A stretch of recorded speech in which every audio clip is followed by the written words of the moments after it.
Tourner dans Matthieu chapitre 11.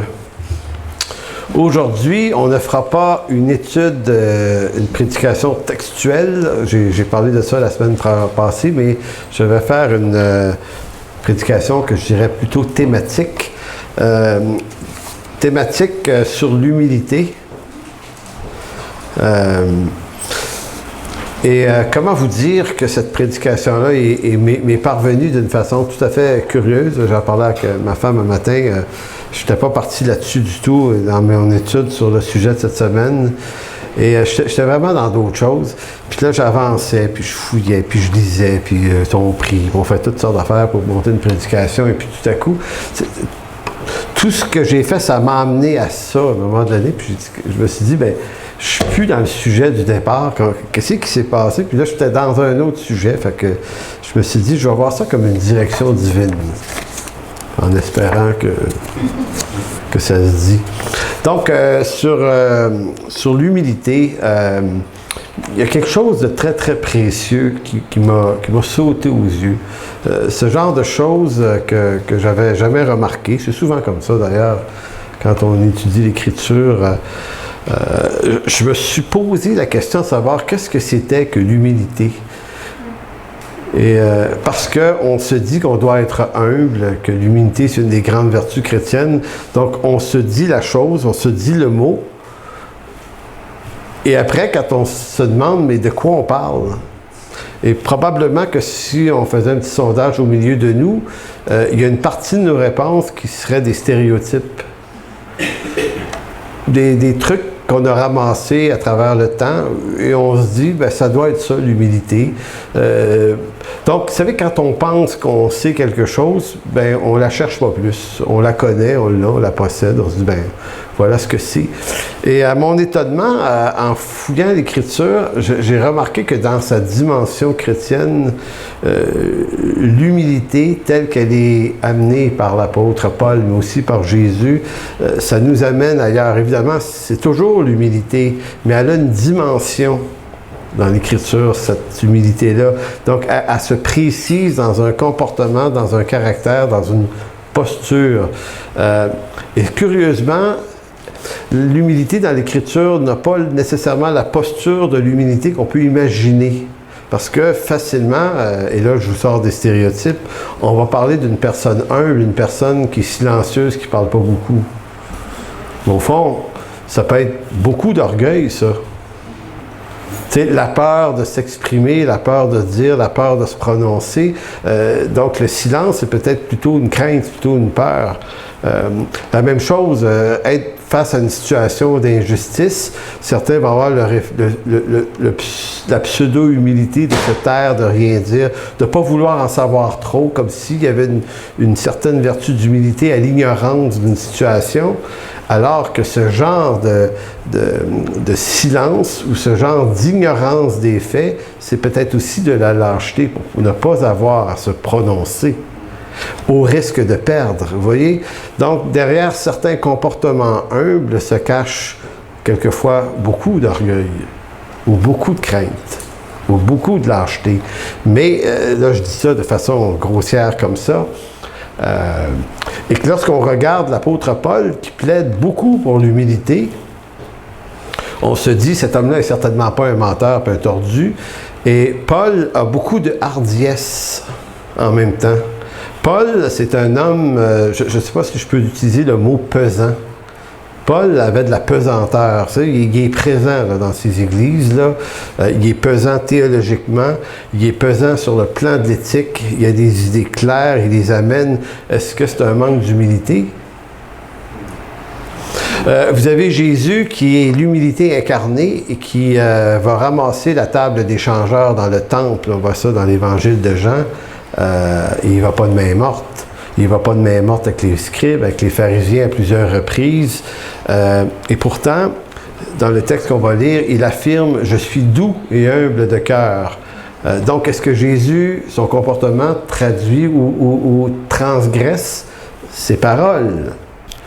Donc, si on veut étudier ou comprendre l'humilité au sens biblique du terme, ben, il faut tasser toutes les rumeurs qu'on peut en avoir et se dire, bon, on va regarder ceux qui en parlent, on va regarder leur comportement qui est décrit dans l'Écriture et on va essayer de faire une synthèse de tout ça et comprendre que l'humilité, c'est peut-être un peu autre chose. Donc, n'essayez pas de ne pas être orgueilleux et d'être plutôt humble à la place, vous allez certainement échouer. Donc, à partir du fait où on se traite d'orgueilleux, on est peut-être dans une forme d'utopie parce que il y a une certaine forme d'orgueil nécessaire dans cette vie. Donc le problème, c'est pas nécessairement d'avoir de la fierté. C'est de peut-être mal la gérer pour des mauvaises raisons. Un jeune homme qui veut toujours devenir pasteur, qui n'est pas dans notre organisation, que vous ne connaissez pas, avec qui je passe du temps de temps en temps, et probablement qu'il va entendre ce message, il va se reconnaître, me disait que l'un de ceux qui le formait lui disait souvent qu'il ne serait pas prêt à aller dans l'œuvre tant qu'il n'aurait pas réglé ses problèmes d'orgueil, tu sais. Et là, ça faisait 4, 5, 6 ans qu'il travaillait son orgueil.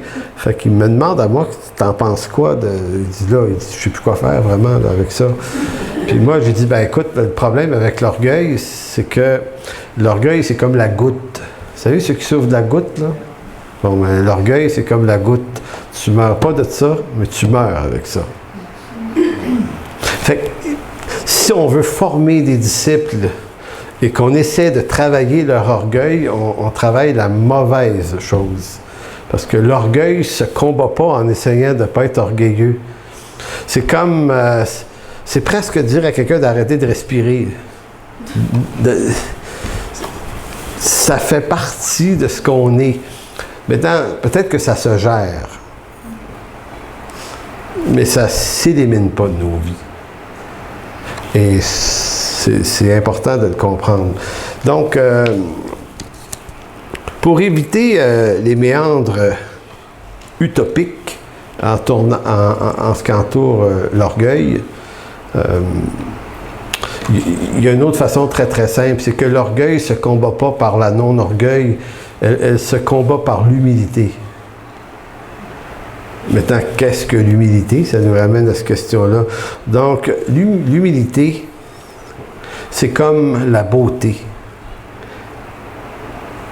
Elle n'apparaît et ne s'exclame qu'au regard de ce qui est beau en dehors de soi. Bon, ça ne veut rien dire ce que je viens de dire là. Je vais vous l'expliquer, ça va être plus simple. Y aurait-tu un verre d'eau? J'ai oublié de m'amener une bouteille. Si jamais il y a ça, je prendrai une bouteille d'eau. Bon, regardez, l'orgueil, c'est pas l'orgueil. L'humilité, c'est comme la beauté. C'est que s'il n'y a personne pour regarder quelque chose de beau, donc la beauté dans le regard de celui qui voit. En dehors de ça, la beauté, c'est beau inutilement, mais c'est beau pareil. Hey, merci, Gilles. Je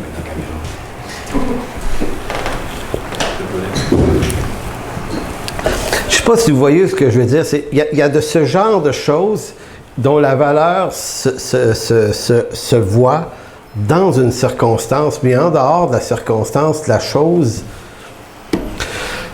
la lumière, c'est un peu comme ça. La lumière, c'est quoi la lumière? Ben, la lumière, elle prend son sens lorsqu'il y a un objet qu'elle éclaire. Mais la lumière, si elle n'éclaire aucun objet, il n'y a rien. Mais elle est là. Et une des façons de le comprendre, c'est que lorsque le soleil se couche, en tout cas pour nous, et que la lune apparaît de l'autre côté, s'il y a des soirées qu'il n'y a pas de lune, tu sais, ça arrive, il n'y a pas de lune, ça arrive-tu? Pas de lune des fois. C'est pas qu'il n'y a pas de rayons solaires qui passent. C'est juste que les rayons passent dans le vide et n'accrochent pas un objet. Et là, tout à coup, si la lune est là, la lune, elle ne resplendit pas par elle-même, mais elle réfléchit la lumière qu'elle reçoit. Donc, la lumière du soleil apparaît à cause d'un objet qui lui est extérieur à elle-même. Donc, l'humilité, à ce qui me semble, c'est peut-être juste un angle de l'humilité, l'humilité n'a de valeur que par rapport à l'autre. que soi. Être humble pour soi-même,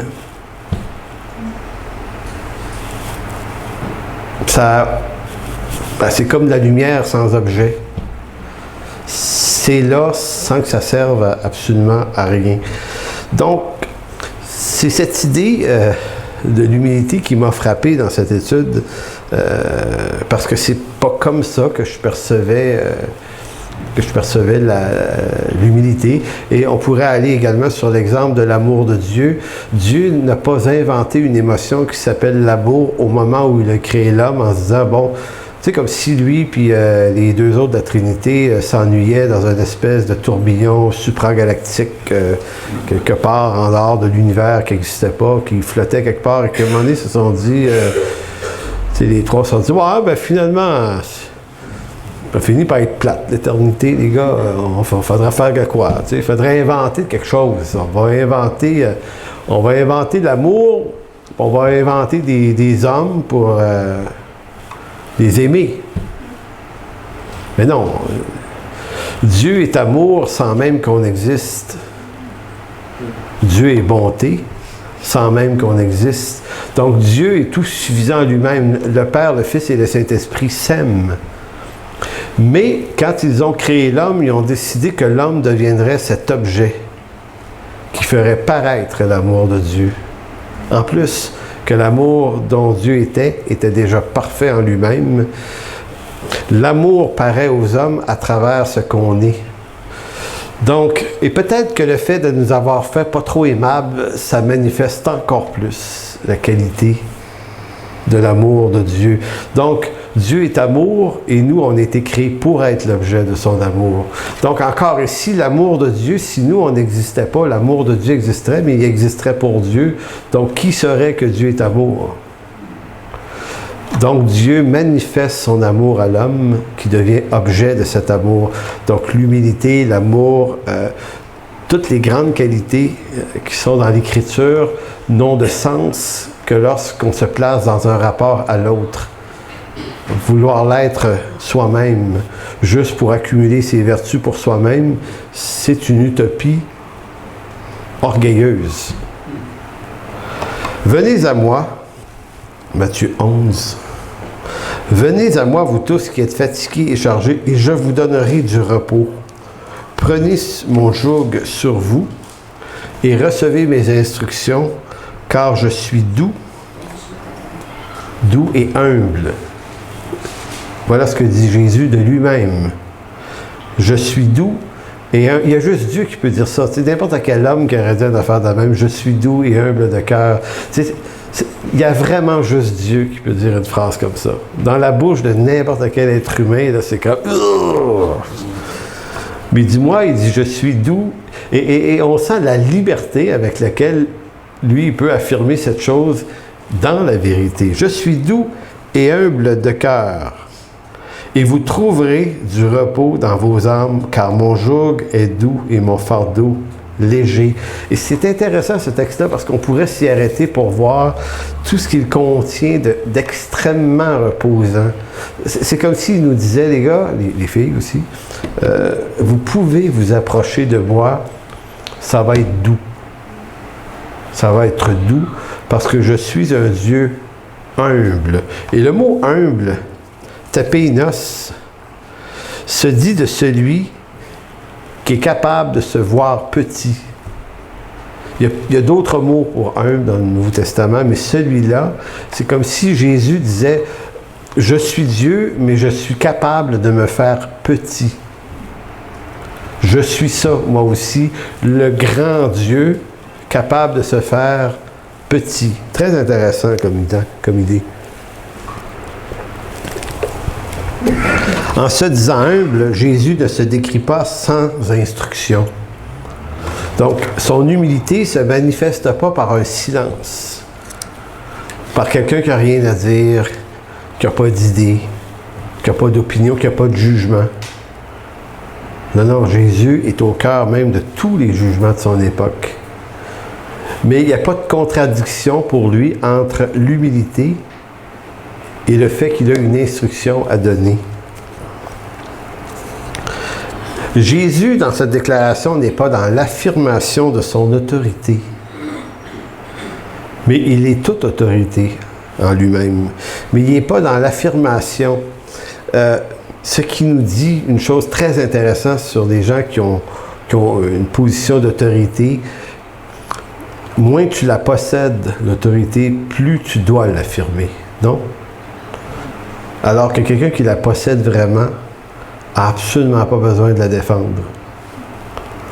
Donc Jésus n'est pas dans l'affirmation de son autorité, ni dans l'affirmation de son modèle, de sa vision, mais il est dans l'affirmation d'une attitude de serviteur. Il est appelé dans l'Ancien Testament le serviteur de l'Éternel. Le oint de l'Éternel, c'est un serviteur. Je pense que c'est dans Marc chapitre 10 qui dit le Fils de l'homme n'est pas venu pour être servi, mais pour servir. Donc, si on veut se parler d'humilité, là, ce que c'est que l'humilité, il va falloir absolument passer par le modèle le plus parfait de ce que peut être la représentation de l'humilité. Donc, l'humilité et service vont bien ensemble.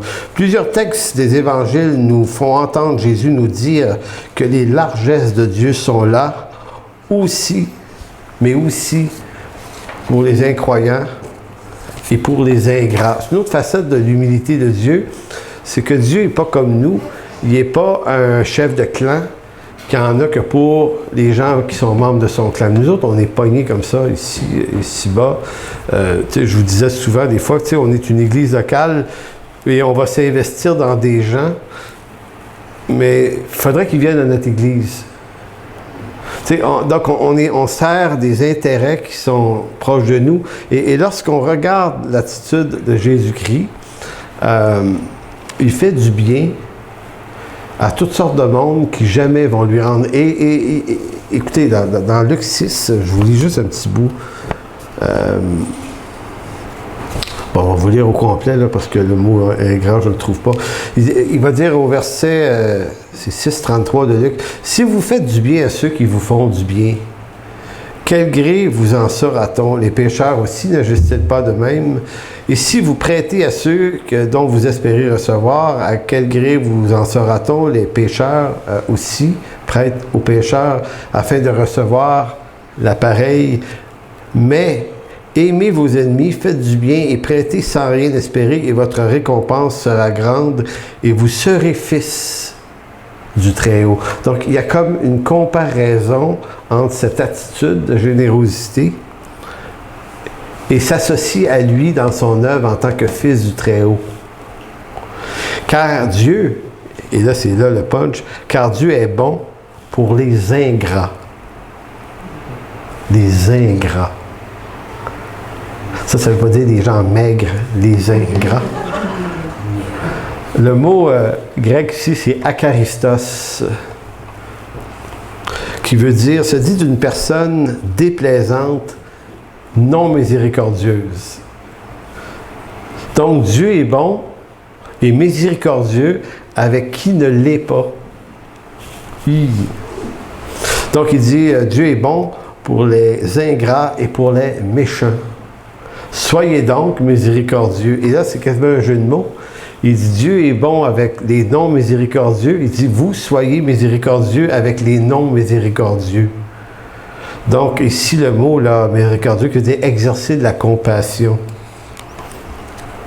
Un peu plus loin, je découvrais ça aussi cette semaine dans l'Évangile de Luc. Je suis sûr que ça ne paraît pas trop, mais ces temps-ci. Regardez bien cette autre histoire dans Luc 17, verset 11. Alors qu'il se rendait à Jérusalem, Jésus longea la frontière entre la Samarie et la Galilée. À l'entrée d'un village, 10 lépreux vinrent à sa rencontre. Ils s'arrêtèrent à distance. Ils s'arrêtèrent à distance. Vous comprenez que les lépreux n'avaient pas le droit d'approcher les non-lépreux à cause de la contagion. Alors ils se mirent à le supplier à haute voix, « Jésus, Maître, aie pitié de nous. » Jésus les vit et leur dit, « Allez vous montrer aux prêtres. » Pendant qu'ils y allaient, ils furent guéris. L'un d'eux, quand il se rendit compte qu'il était guéri, revint sur ses pas en louant Dieu à pleine voix. Savez-vous que des 10, il est le seul qui est revenu voir le vrai souverain sacrificateur? Et les autres se sont probablement jamais rendus au souverain sacrificateur de l'État parce que c'était une règle en Israël que si tu étais l'objet d'une guérison, tu devais aller la faire authentifier au temple ou par le sacrificateur. Et des 10, il y en a un qui tourne de bord, qui retourne voir Jésus. Il se prosterna aux pieds de Jésus, face contre terre, et le remercia. Or, c'était un Samaritain. Ça, c'est l'histoire que Jésus aime beaucoup, hein? Les Samaritains, ceux que les Juifs ne toléraient pas, les espèces de semi-juifs hybrides, païens, c'est ce qu'il y avait de méprisable. Alors, Jésus dit, ils sont bien 10 qui ont été guéris. Où sont donc les 9 autres? J'avais envie d'appeler le message comme ça aujourd'hui. Où sont donc les 9 autres? Effectivement, ils sont où? Et je voulais faire une corrélation entre Luc 6 et ce texte-là. C'est que Jésus, dans son affirmation d'humilité, disait que Dieu est bon pour les ingrats. Et un ingrat, c'est quelqu'un qui n'a pas de gratitude pour les choses qui lui sont données. Et on le voit exercer exactement une parole ou un miracle conforme à cette déclaration. Effectivement, il y a 9 ingrats qui jamais sont allés le remercier. Mais est-ce que le Seigneur Jésus ne le savait pas avant qu'il ne viendrait pas le voir, évidemment, comme en tant que Dieu souverain, il le sait. Et on sait, après avoir posé la question, où sont donc les 9 autres, il ne s'est donc trouvé personne d'autre que cet étranger pour revenir à Dieu, pour revenir louer Dieu, pardon. Puis s'adressant à ce Samaritain, il lui dit, « Relève-toi, parce que ta foi en moi t'a sauvé. » C'est vraiment intéressant, non? Ce que j'essaie de dire à travers ces textes-là, ou je dirais plutôt, ce que j'essaie de nous dire, c'est cette démarche qui est celle de Jésus qui doit nous habiter. C'est comme s'il fallait se reformater ou Marion, reformater, merci. Alors, se reformater à réfléchir différemment parce que le cœur de Dieu, c'est de faire du bien à n'importe qui, en tout temps. Comme dit, il n'y a pas une toune qu'on fait, Dieu est bon, oui, en tout temps. Oui. Puis il est bon avec toute personne qui vient à lui. Et on sent que c'est même pas une question de rédemption seulement. C'est sur les 10, il y a lui qui est retourné et Jésus le déclare sauvé par sa foi en Jésus. Les 9 autres, probablement pas sauvés, guéris quand même. Dans Philippiens 2, c'est beaucoup de versets, hein? Philippiens 2, il y a l'apôtre Paul qui utilise le mot sentiment. Il va décrire certains sentiments de Dieu. Et il va nous rappeler que ces sentiments-là devraient être également les nôtres. Si donc il y a quelque consolation en Christ, s'il y a quelque soulagement dans l'amour ou charité, s'il y a quelque union d'esprit, s'il y a quelque compassion, quelque miséricorde, rendez ma joie parfaite en ayant un même sentiment. Un même sentiment. Le mot sentiment revient 2 fois dans le texte. Un peu plus loin, il va revenir. C'est 2 mots différents. Ici, c'est le mot grec qui veut dire la même modestie. Le sens d'être modeste. Un même amour, une même âme, une même pensée, ne faites rien par esprit de parti ou par vaine gloire, mais que l'humilité. L'humilité. Et là, ici, vous avez une définition biblique de ce que c'est l'humilité. Souvenez-vous, au début, je vous disais, qu'est-ce qu'on en pense de l'humilité, là? Bien, on devrait en penser ce que l'Écriture nous dit d'en penser. Donc, que l'humilité vous fasse regarder les autres comme étant au-dessus de vous-même. Donc, qu'est-ce que l'humilité biblique? C'est le regard sur l'autre. Ça revient à ce que je vous disais. La lumière n'est rien si elle n'a pas un objet éclairé. De même, l'humilité n'est rien si elle n'a pas un objet, une personne devant qui elle va exercer cette humilité-là. Et l'exercice de l'humilité ne consiste pas à se dire humble. C'est déjà pu l'être. Mais l'humilité, c'est le regard sur la grandeur de l'autre. Ce qui rejoint l'humilité de Christ, qui dit « je suis humble », souvenez du mot qui veut dire « je suis capable de me faire petit ». Donc, humilité, ça se vit seulement dans les relations avec les autres. Autrement, il n'y a pas d'humilité vraiment. Donc, que l'humilité vous fasse regarder comme les autres comme au-dessus de vous-même, que chacun de vous, au lieu de considérer ses propres intérêts, considère aussi ceux des autres. Ayez en vous les sentiments.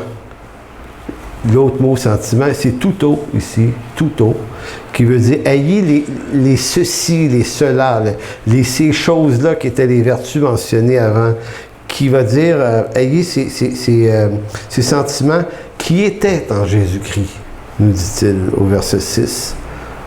Donc, ayez ces choses en vous, qui sont les choses de Christ, et qui, à la manière de Christ, étrangement, regardaient les gens dans une grandeur plus grande que lui. Et on se dit, c'est quand même assez surprenant, lui que tout le monde appelait maître. Mais en même temps, il prouve qu'il s'est fait petit dans le lavement des pieds des apôtres. C'est dans Jean 14, je pense, cette histoire-là. C'est que Pierre ne veut pas se faire laver les pieds. Et là, Jésus est en train de dire, Pierre, je dois te laver les pieds. Il y a un exemple ici, il y a une instruction. Moi, le maître, je me fais plus petit que toi, Pierre. Parce que vous comprenez que le rituel du lavement des pieds, c'était pas un exercice religieux du temps de Jésus, mais c'était un exercice de courtoisie. Lorsqu'on recevait quelqu'un à la maison, on prenait son serviteur. On ne faisait pas ça soi-même nécessairement. Les gens qui étaient riches avaient des esclaves, des serviteurs, et c'est le serviteur qui lavait les pieds des invités, puisqu'on est dans un monde poussiéreux, et que c'est de savoir bien recevoir que de laver les pieds de ses invités. Alors, vous voyez un peu l'image ici, où Jésus prend la position de l'esclave devant ceux qu'il sauve. Donc, c'est comme si Dieu, en Jésus-Christ, est en train de dire « Je vous regarde plus grand. Puisque non seulement je vous lave les pieds, mais je lave vos péchés. » Par la même occasion. Donc, l'humilité n'est pas une qualité en soi, une sorte d'attitude que nous portons ou développons en vue de devenir des meilleurs chrétiens. Non. L'humilité n'est rien de plus que le regard sur la grandeur de l'autre. Autrement dit, on ne peut pas simplement être humble pour être humble. On peut manifester de l'humilité que dans le regard de l'importance que nous portons aux autres. Je prends une même partie du texte de Philippiens 2, dans la version sommaire, les versets 3 à 5 de la version sommaire du chapitre 2. Regardez comment la sommaire le dit. Ne faites donc rien par esprit de rivalité ou par vain désir de vous mettre en avant. Au contraire, par l'humilité, considérez les autres comme plus importants que vous-même et que chacun regarde non ses propres qualités à lui, mais celles des autres. Tendez à vivre ainsi entre vous, car c'est ce qui convient à ceux qui sont unis à Jésus-Christ. C'est incroyable. Moi, j'ai lu ce texte-là, j'ai l'impression d'avoir jamais lu ma Bible. Je me voyons donc. Des fois, on change de version, puis les éclairages sont différents. Donc, c'est pour ça que je vous disais au début, ce que la Bible nous parle d'humilité, elle ne nous parle pas de silence, de rien dire, de ne pas se mêler de certaines affaires. Elle regarde l'humilité dans le regard de l'autre et non pas dans le silence. On va terminer sur un dernier texte.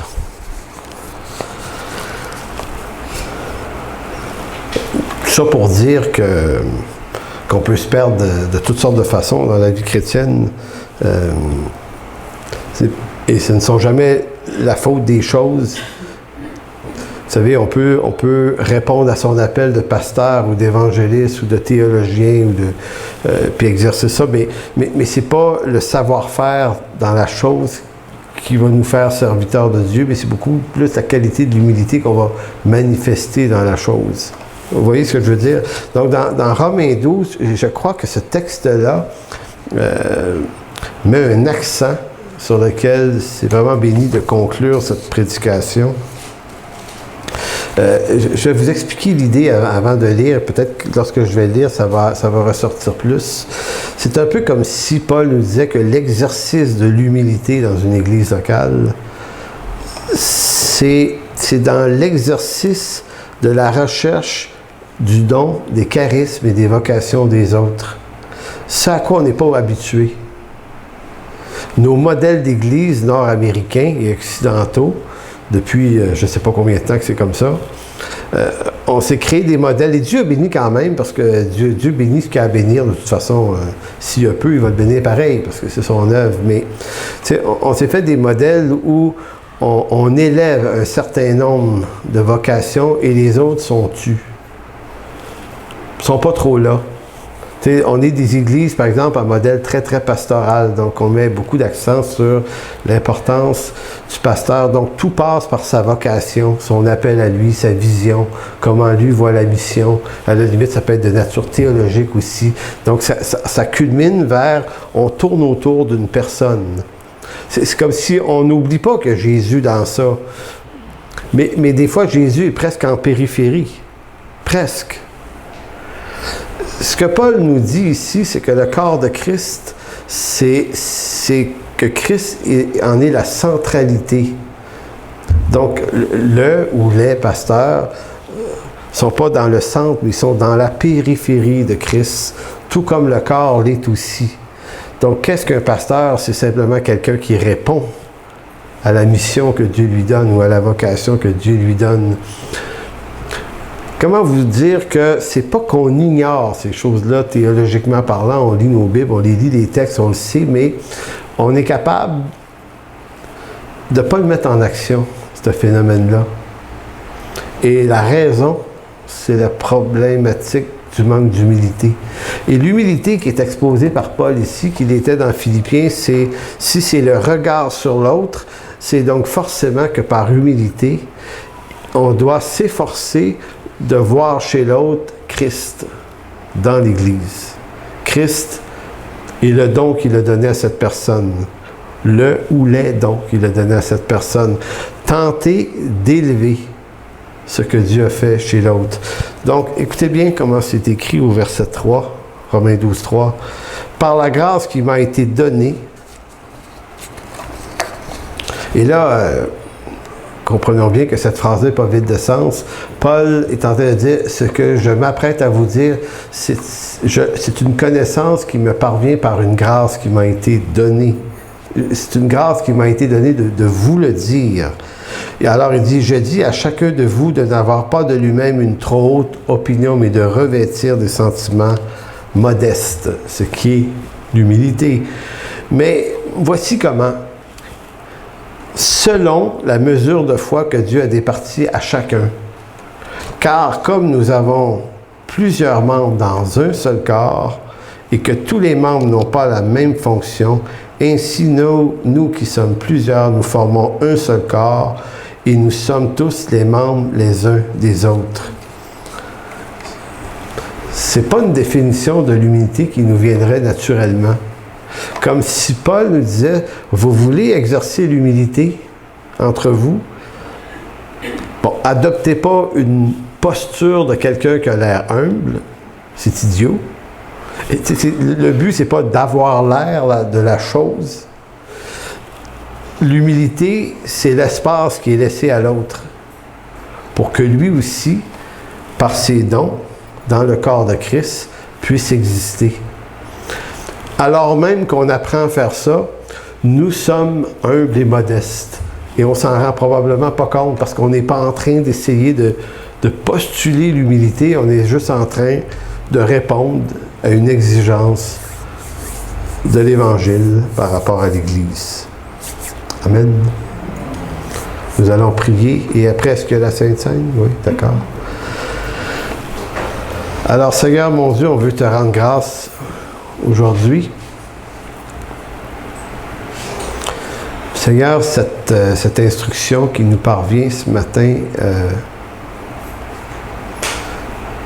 Seigneur, comment te dire, que ça puisse être au-delà d'une instruction, au-delà de paroles qui peuvent sonner bien, puis être intéressantes, et puis éclairantes même, Seigneur. Mais comment on te demande que ce ne soit pas juste éclairant et instructif, mais que ce soit une direction pour nos vies. Tout et chacun, Seigneur, qu'on puisse apprendre à s'observer, à se regarder sans méfiance, à se regarder et à s'observer sans ce jugement qui nous parvient trop facilement sur ce qu'on pense des autres. C'est trop facile de penser quelque chose des autres. Mais ici, Seigneur, ce mouvement de modestie, d'humilité, c'est de changer ce regard sur les autres. Au fond, c'est peut-être de ne pas regarder ce qui cloche chez les autres, mais de regarder ce qui les élève. En quoi ils sont une bénédiction. Quelle est cette richesse que tu leur as donnée pour nous? Alors, Seigneur, c'est par la foi qu'on te présente cette requête, Seigneur, de nous amener dans cette réalité riche. Alors, merci, Père. Amen.